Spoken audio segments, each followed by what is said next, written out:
Hey everyone, and welcome back to the Weekly Awakening podcast. It is your host, Cosmic Colleen. I hope everyone had a fabulous weekend. I want to start off by saying thank you again to everyone who keeps sharing about my podcast, sending it out. It is working. That's the best way you can help the Weekly Awakening podcast grow. Every week I'm getting new listeners and it's staying consistent, so I could not have done that without you guys and my long-term listeners, even my short-term listeners. Thank you again. I love you guys so much, and it just means so much to me how much you guys have helped me grow with this podcast. It really definitely has grown, and you guys have been there from the beginning, know all about the ways. So I just should call this episode the Libra episode. There is a lot happening this week. This is the week of Libra.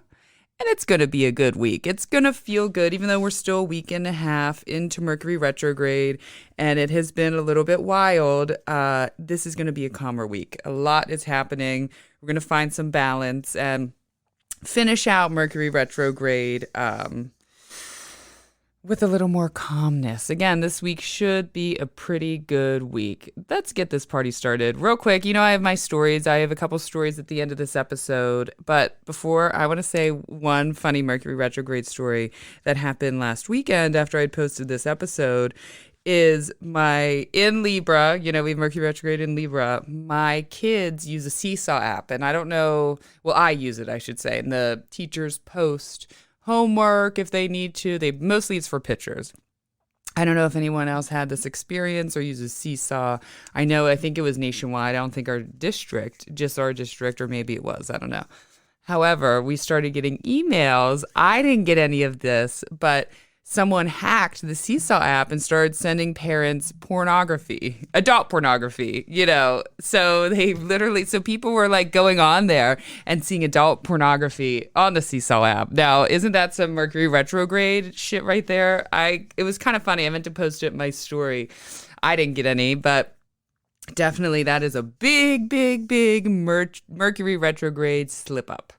Whew. Okay, now let's talk about what we can expect this week in the week of Libra. We should say that. Oh, and one more thing I want to say. At the end of me doing these transits, I have a listener story I want to share with you and then tie into my own experience with it as well. Thank you guys again who reach out to me and say, hey, I have a great story for you, or this is how the astrology transit showed up in my life, and I want to tell you. And for those of you who let me share it on my podcast, I greatly appreciate that. I always think that's fun. So if you have a fun way or a crazy way or a wild way or a sad way or all the ways that these astrology transits show up in your life, especially after you listen to this podcast episode, please reach out to me. Let me know. Or even if you're just looking at my social media stuff, commenting on TikTok, any of that, let me know, because sometimes I'll go through my TikTok stuff and pull out the comments. I think I read one about last week when someone found out their husband was married or got married while they were engaged. I'm sorry, their fiance got married while they were engaged. Listen to last week's episode to check that out. So let's talk about the sun in Libra. So first of all, the sun moves into Libra officially on Thursday, the 22nd at 9:03 p.m.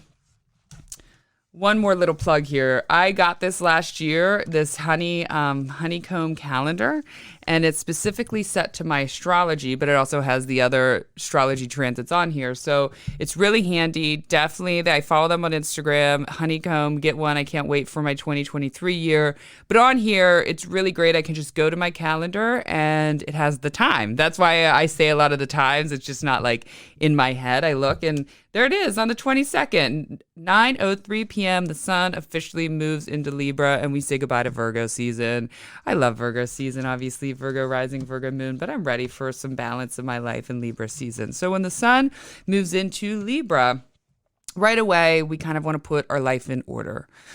Especially with Mercury retrograde in Libra, we got to see where things were being very confused, where we needed to find balance, where we weren't giving our all, and where we were lacking. Also, where we need to find peace. You know, it just sort of is about, Libra is about finding things in order and putting things in order and understanding and fairness. That's very big Libra vibes. And then we have Mercury retrograde, which was really revealing to us and giving us the awareness just where we need to find that balance. Where do we need to find the balance of peace, harmony, and love in our life? Now, when the sun moves into Libra, that actually also marks our descent into darkness.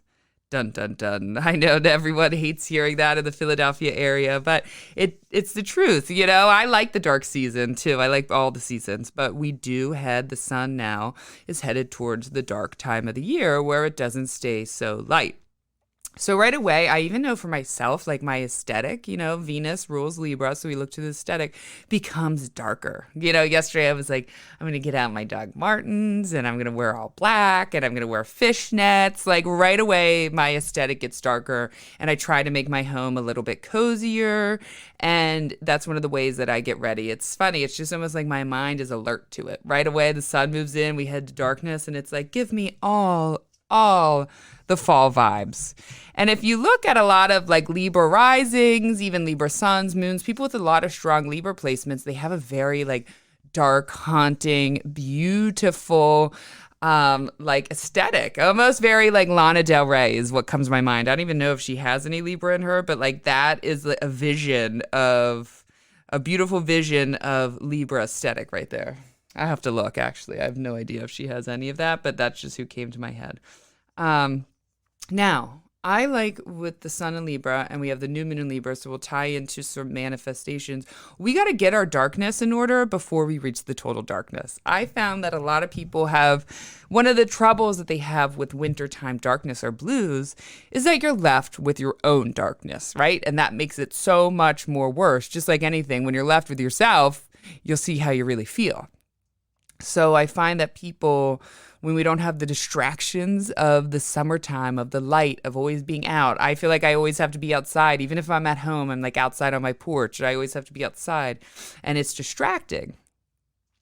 However, when we come inside, there's much less distractions. We're in the inner world looking outward. So imagine this. This is the beginning of the inner world of our mind, body, and soul, and we're looking outward. And sometimes we can feel stuck, especially if we're already entering the season stuck in our own darkness. Dun, dun, dun. So one of the things, and as we enter, if you remember my episodes from last year, I talk a lot about getting through the darkness, getting through the winter darkness, understanding the winter darkness, and understanding your own darkness. So if something has been coming to you, haunting you with your mind of something that you do or something that you're not proud of or something that makes you sad, get that shit in order. Get that darkness in order. You're not alone. We all have it. We all have our darkness. We all have our sadness. We all have our shadows. And we want to come to peace with them, bring peace, love, surrounding that, right? And some understanding. And then when we enter the darker times, it doesn't hurt so bad or hit so bad. So get your darkness in order. Again, as we continue into the darker season, I will give you more tips about how to handle that and when the darker times will be harder. One of the things that I love and what I've learned, because I used to always resist it, is like, complain about winter or cold or whatever, is I realized, especially in the January, and I'm sure I'll repeat this when we get to the episodes in December, January. Once January hits, it's like the only quiet time in my life for that entire year. From like January to the beginning of March, which really is not that long, so about 9 weeks. And I think I'm not alone here, 9, maybe 10 weeks the most if we have a crappy March. That is the only time my life is not in constant state of rush, on to the next thing, this. And even in my own head, again, excitement getting out. So I've learned to cherish those times and stay inward. And again, if you want to be able to stay inward in yourself, you got to get comfy and cozy with your darkness. So, and we also will become a little bit more cautious about what or who we spend our time with during this time and when the sun is in Libra. And like, where do we really want to put what do we value and how do we treat that we value and what level system of importance do we want to put for our time? Is it kids? Is it family? Is it work? Is it, what level of importance, what really matters? And that helps us find some balance there. Now, once this happens, Mercury retrograde and will be conjunct the sun in Libra, and it is perfecting on Friday. So we have this happening. They instantly go into conjunction with Mercury retrograde. It's like, why can't we get away with this? However, with Mercury retrograde, it will be I'm going to read something with you guys, but it's going to be in the heart of the sun. Right now, Mercury retrograde is getting extra burnt up, right? It's still under the beams as it starts to move in. Actually, hold on. I want to read something to you guys. I'm sorry, it's combustion now because it's been within 8 degrees of the sun. And then when it's combust, I'll read this to you. I found a good description of it, but from Jeff Claw, I hope I said that right.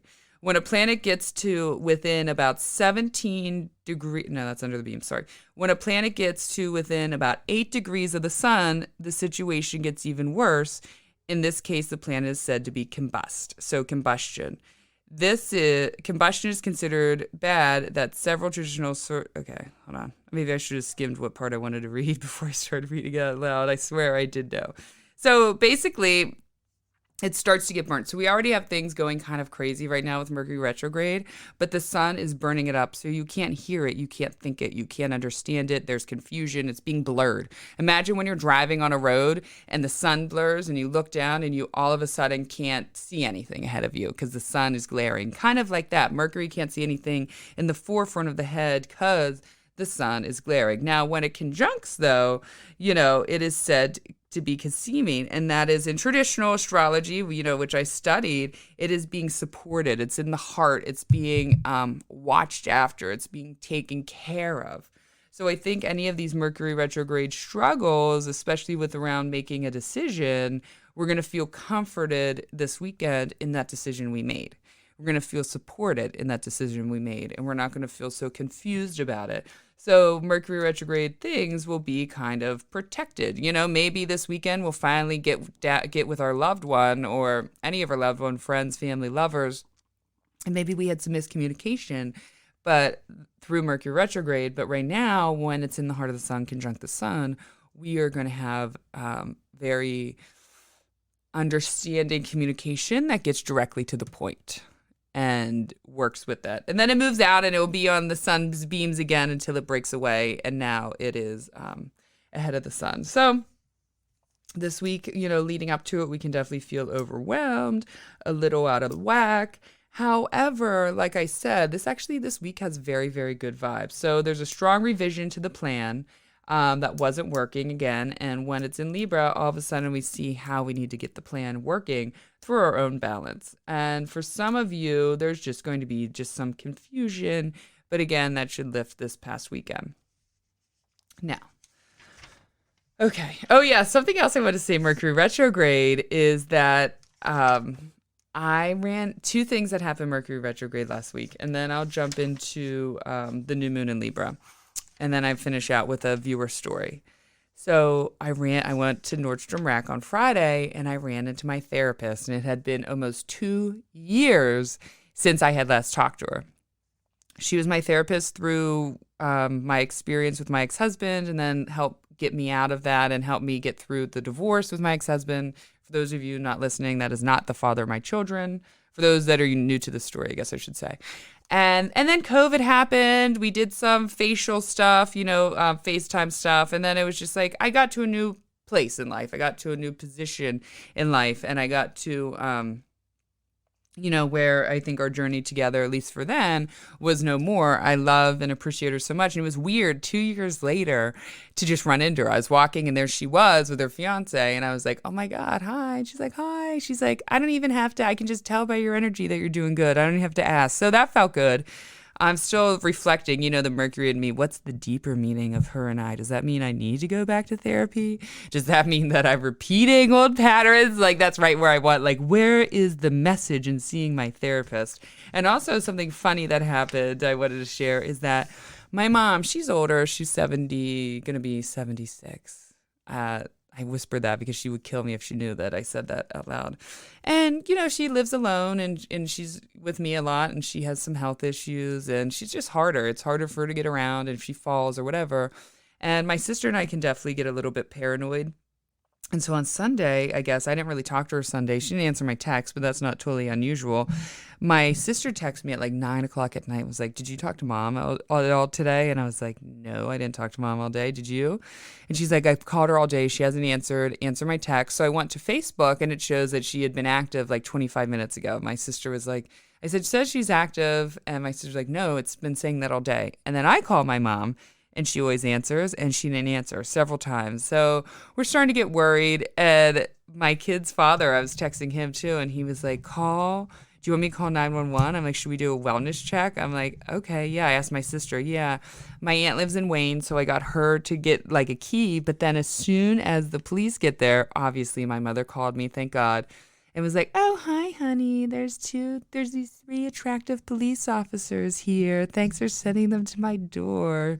And it was just like her phone was kind of not working. It's been a little bit off, but it was such like, again, a Mercury retrograde debacle right there. She loved having the hot cops come to her door, the Radnor cops, but it was kind of funny. I was like, all right, thank God. Better safe than sorry. But I will say in that moment, as my sister's freaking out and I felt the worry in my head, I had to get in touch with my heart. And I was like, do I feel the worry in my heart?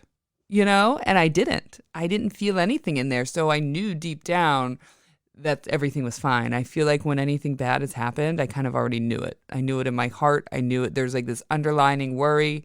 However, it was like the brain worry and it was not the soul heart worry. And I knew it was okay. And, she got, too bad she didn't get a strip dance. Okay.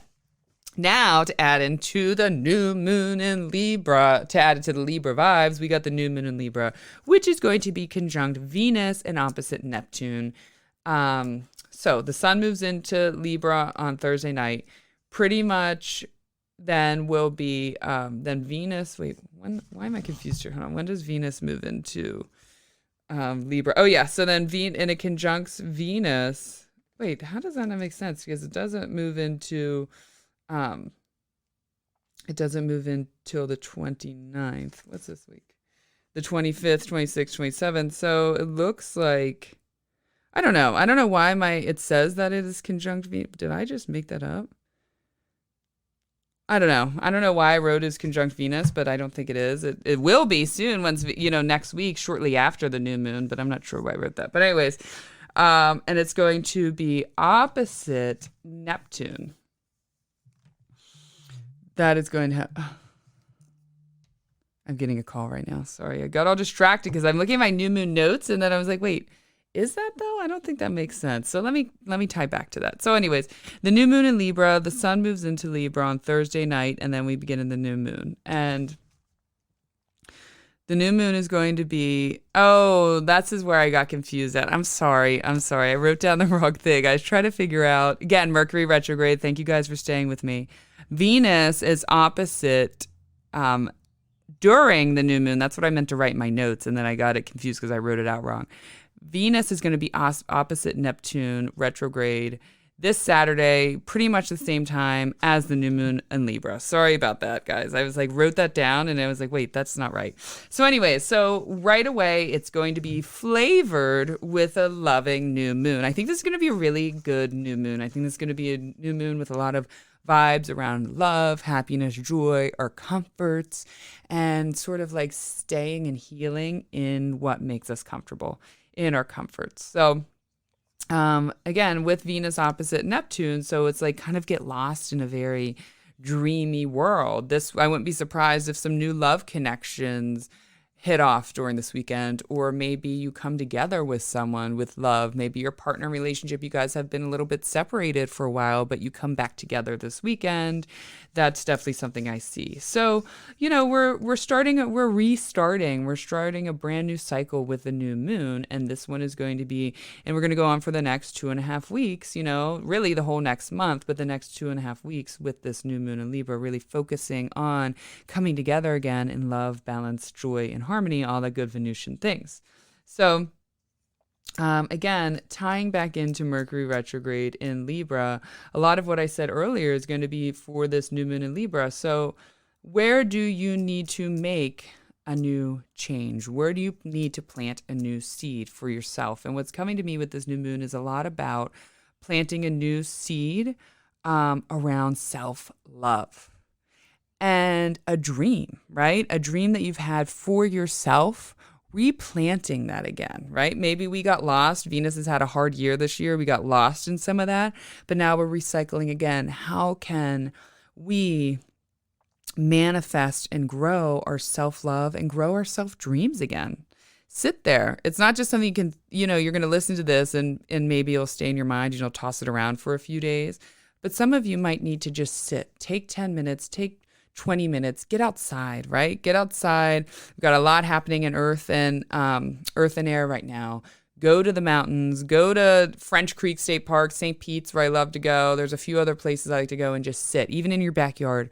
Ground your feet, feel the air, and really focus on how can I create new self-love patterns? How can I create new patterns for my dreams? How can I love myself so I can truly love others? I didn't understand that. I was a serial monogamist. People used to always tell me, and I'm still learning it. How can I love someone or say I love them to that depth if I don't love myself? And I didn't understand that. I used to get mad when people would tell me that, but I knew there was truth to it. I just couldn't figure it out. We can only love others as deeply as we love ourselves, and that is the truth. So sometimes our partner love, our friendship love, our general love is lacking because true self-love is lacking in us. So that's what I want you guys to focus on with this new moon, is really create and bring awareness and plant seeds around self-love, self-understanding, and your dreams. And what do you want for your dreams? Okay, now we're going to get to the end of the show, I promise. We're going to get to the end of the show, so I am going to tell you a listener story. So again, I have a listener, and I love when you guys reach out to me and say, hey, this is how this is showing up.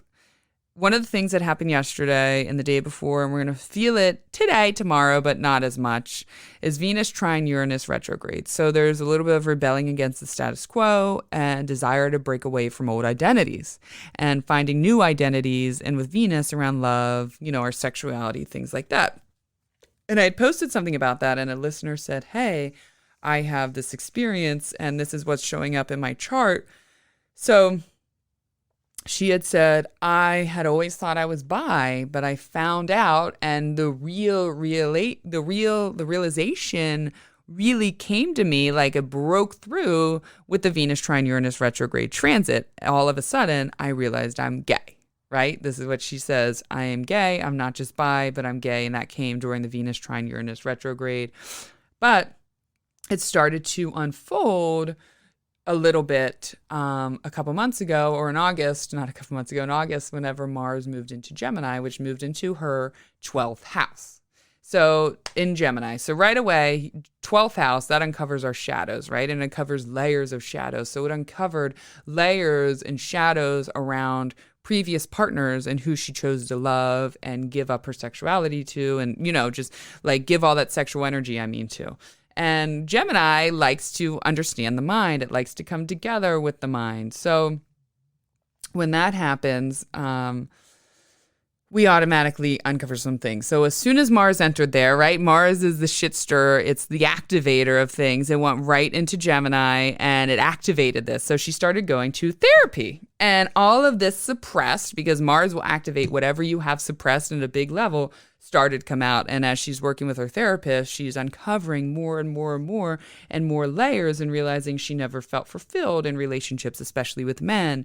Things didn't work out. She's also having a Venus year, and as Virgo entered Venus, all of this really started to even break away even more, and separating that identity as a heterosexual female or as a bi female, and realized, wait, I'm actually gay. And so that is really, I thank her for sharing that story about how this showed up. And it is, I think our sexuality is definitely something that can take years to uncover. It's not so black and white, I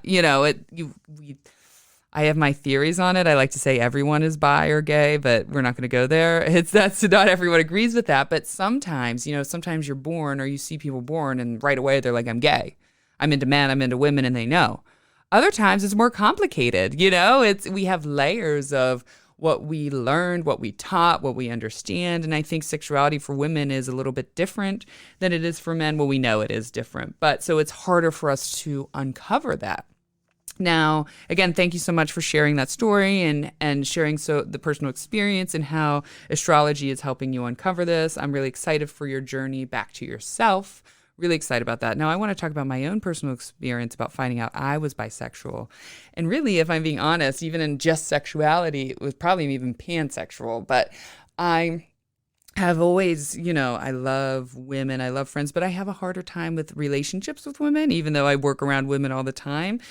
I had many stepmoms that were mean, I had some issues. So, however, but I always knew that I was kind of sexually attracted to women. And when I was younger, I had different experiences. And it actually wasn't until my Saturn return did I actually realize and identify that I was bisexual.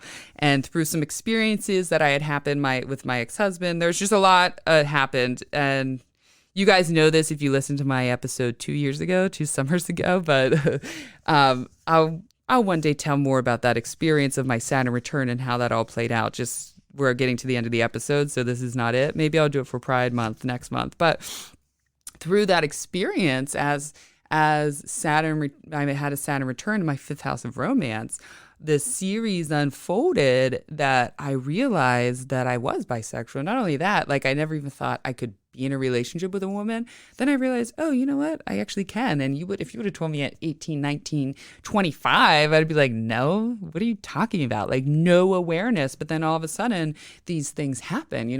Things lay unconscious until they're conscious. And all of a sudden, these things started to happen, experience that totally changed my mind, And it's interesting how, and what I love and fascinating is how when things shift, right? Like we talk about when things shift up high around us, the planets is what I'm talking about.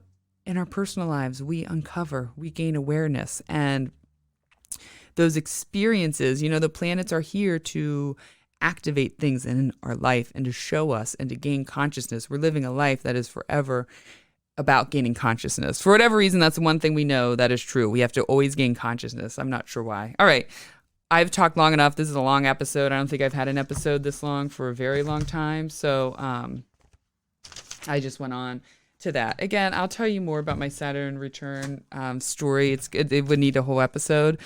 But thank you again for everyone for tuning in. Make sure you follow me on social media, TikTok, Cosmic Colleen 1C, and Instagram. Those are the 2 places you really probably want to check it out, especially TikTok, because I drop these episodes. But on TikTok throughout the week, as I'm actually living these transits, more things come to me. So I drop a little 1-minute video about what's happening. Thank you again, everyone. I love you all. Have a great week. Goodbye.